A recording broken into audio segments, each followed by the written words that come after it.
Habang tulog ang mundo, may isang gising. Tahimik ang laban, pero buo ang paninindigan. Si Noel, 49 na taong gulang, isang security guard. Dilim ang kaibigan lagi, habang ang iba'y umuwi, siya'y papasok pa lang. Bitbit ang responsibilidad, kahit bulsa'y walang laman. Hirap sa buhay, laging kapos sa pera, pero di kailanman ginapos sa prinsipyo at tiyaga. Single siya hindi dahil sa ayaw magmahal, kundi dahil inuuna ang tungkulin kaysa sariling pangarap. Hindi ka na pag-iwanan, kapatid, nagbabantay ka lang. May mga laban na tahimik, pero napagkahalaga niyan. Kung tila huli ka na sa oras ng mundo, ikaw ang gising habang tulog ang karamihan dito. Sa ilalim ng ilaw ng poste, iniisip ang bukas, kung hanggang kailan kakayanin ng katawan ng puyat.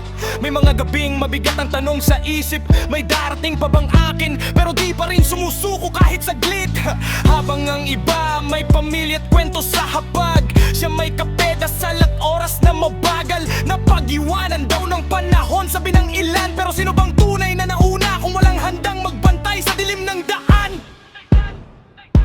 Hindi ka na pag-iwanan, kapatid, nagbabantay ka lang. May mga laban na tahimik, pero napagkahalaga niyan. Kung tila huli ka na sa oras ng mundo, ikaw ang gising habang tulog ang karamihan dito. Ang edad di kalaban, di rin sukatan ang halaga. Ang oras may sariling plano, di minamadali ang biyaya. Kung nag-iisa ka man sa daang tinatahak, baka hinahanda ka lang sa mas matibay na bukas.